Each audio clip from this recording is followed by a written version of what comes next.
This is Eyewitness News with live breaking news. Now on Eyewitness News at 8, breaking news days after a man jumped into a car with 3 kids inside, leading police on a high-speed pursuit that ended in a horrific crash. Those 3 children are now out of the hospital and back home tonight. And for the first time, we're hearing from their parents. Tomorrow is Labor Day, also the first day of September. But get ready, we're forecasted to see some of the hottest temperatures so far this summer. We're timing out the heat and we're monitoring the dangerous rip currents along the coast, plus this.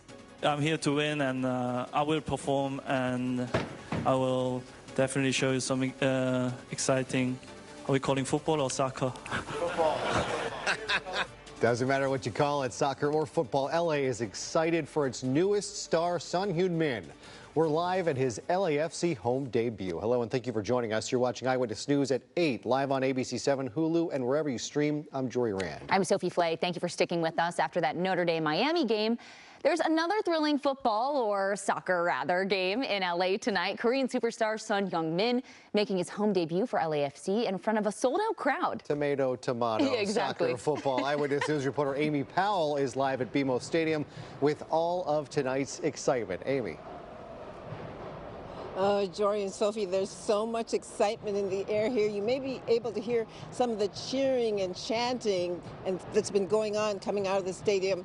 You know, the LAFC fans are always enthusiastic about their team, but tonight there's one player they came here to see. That's global superstar Son Heung-min, making his home debut with the black and gold here at BMO Stadium against San Diego.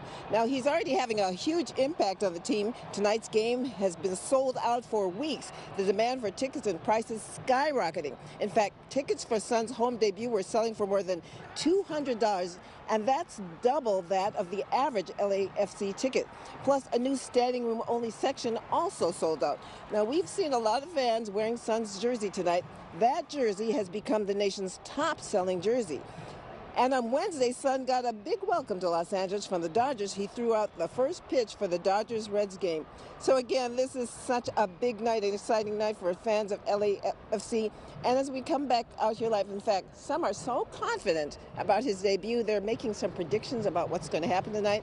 In fact, a lot of people told me they expected him to score a goal, but I spoke to a kid about 10 years old. He said with a lot of confidence that he's going to score 2 goals tonight. I think I'm going with the kid. We'll see what happens. But boy, a lot of excitement, a lot of thrills coming out of the stadium tonight. Reporting live at BMO Stadium, Amy Powell, ABC 7 Eyewitness News. Amy, thank you. Another big story right now is the weather. Extreme heat is baking Southern California, and we're already seeing several small brush fires, including this one in Sylmar. This is near a neighborhood on North Harding Street and Alta Vista Way. LA Fire says forward progress has stopped, which is good news. Nearly 1 acre burned. And we take a live look over Burbank on this warm Sunday evening. Just after coming up on 8:30, it is still 83 degrees in Burbank. Tomorrow is Labor Day, which is considered the unofficial end to summer. Sure won't feel like it. More summer feeling dangerous heat is on the way. Plus, there's a worry about strong rip currents as people try to cool off at the coast. Yeah, let's get to Niku Kazori, who's tracking the current conditions. Hey, Niku. Hey, Sophie and Jory. Yeah, so we are tracking this heat wave. It's going to be here just a little while longer. We are taking a look outside. We were just looking at that Burbank camera, and here's another look at it again.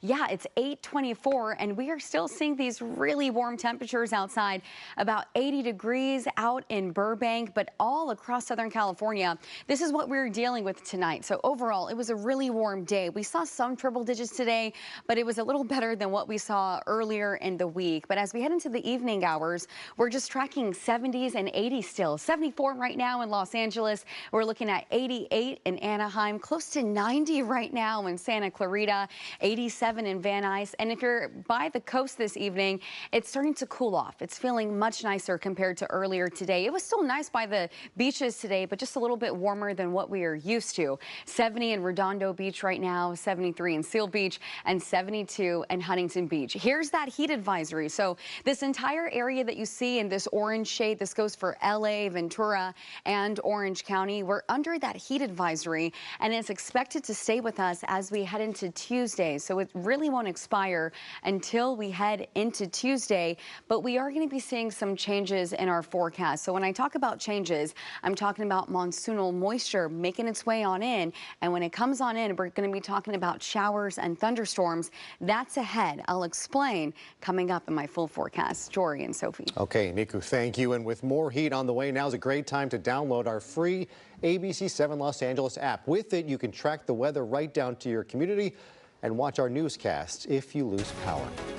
We've got some breaking news to get to. The 2 remaining children from that wild pursuit crash that ended in Malibu this week have now been released from the hospital. Those kids, both under 10, were in their mother's car with a baby on board as well when the car was stolen and taken on a chase that ended in a violent crash. It all happened Friday when the family stopped at a 7-Eleven in East LA.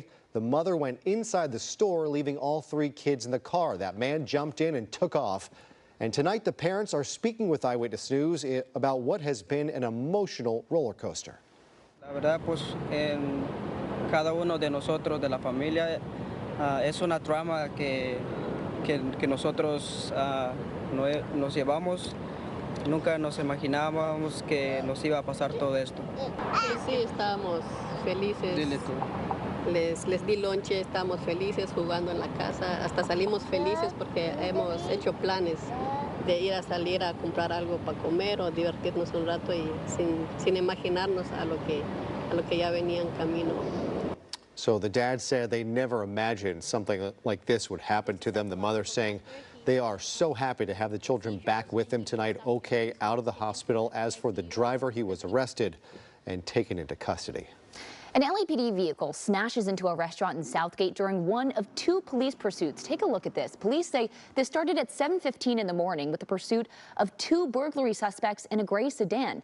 At some point, the pursuit was terminated and the police cruiser crashed into another vehicle, then slammed into Bobo's Hamburgers at Firestone Boulevard and Santa Fe Avenue.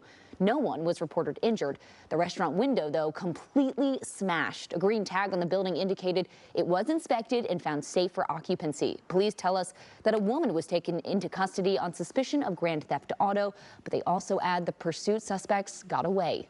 A shootout between police and a burglary suspect leaves that man injured. It happened around 1:10 this morning in Jefferson Park. Police say they encountered the armed man in the area of Jefferson and 9th Avenue. There was an exchange of gunfire. That man ran off. Police caught up with him about 2 blocks away where he was captured, then taken to a hospital and is said to be in stable condition. Police say the man's gun was found at the scene. We are waiting for an update from San Bernardino County Sheriff's deputies over the remains of 7-month-old Emmanuel Haro. This as another community vigil was held this weekend. This is video from an event held yesterday in Cabazon. You can see the toys, candles, and signs left surrounding a tree in a park near the boy's home. Emmanuel was first reported missing 2 weeks ago. His mother, Rebecca Haro, says Emmanuel was kidnapped during an assault in Yucaipa, but detectives say her story quickly fell apart. Investigators believe the baby is now dead. She and Emmanuel's father, Jake Haro, have been charged with first-degree murder in connection to his disappearance. And a week ago today, the boy's father, you see there in that red jumpsuit, was seen with deputies searching a field in Moreno Valley. Again, the search for the baby's remains is ongoing. Developing tonight, a homicide investigation underway after a man was found dead at the Burning Man event in Nevada. Deputies found the body yesterday at the campsite just after 9 p.m. after someone told them a man was lying down in a pool of blood. It's still not clear what led up to his death, and no arrests have been made. The man was taken to the medical examiner's office as authorities are trying to figure out exactly what happened. And new video just in showing a car in the middle of a grocery store. This happened in Washington State earlier this afternoon. At least 1 bystander was killed. 2 others were injured. The cause of this crash now under investigation. But according to officers on scene, the driver of the car was elderly. It's expected to be a busy week ahead. Tomorrow, thousands of people are expected to take part in Labor Day protests across Southern California. It's part of a nationwide movement called Workers Over Billionaires. This is video of labor protests earlier this year. Dozens of labor unions are expected to take part. Also tomorrow, another Powerball drawing. This time, it's for $1.1 billion. It's the 5th largest jackpot in Powerball history. Last night, 4 people in California won $1.1 million. They matched 5 of the 6 numbers. 2 of the tickets were sold locally, Ontario Liquor and in Ontario, and a 7-Eleven in Duarte. And the ballroom is almost open for Dancing with the Stars season 34. This will be an all-new cast announced Wednesday on Good Morning America. Then don't forget, Dancing with the Stars premieres Tuesday, September 16th at 8 p.m. right here on ABC 7 and Disney+. We've got some breaking news to get to. A deadly crash on the 110 freeway in South LA involving a motorcycle that has turned deadly. We can see that there is debris still on the body. The couple